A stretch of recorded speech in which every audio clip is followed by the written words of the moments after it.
How to reset your Android device to factory settings. Hey everyone, welcome back to the channel. In this quick tutorial, I'm going to show you guys how you can reset your Android device to your default settings.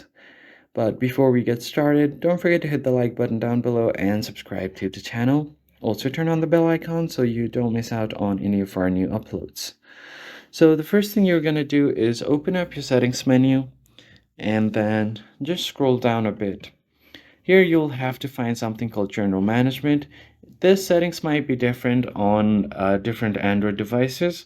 So I'm currently using a Samsung device which has this General Management. And then from here you have this option to reset. Or you could just search on the search bar to reset. And here if you just want to reset mobile network settings, you can do it from here, Wi-Fi and Bluetooth, and the accessibility.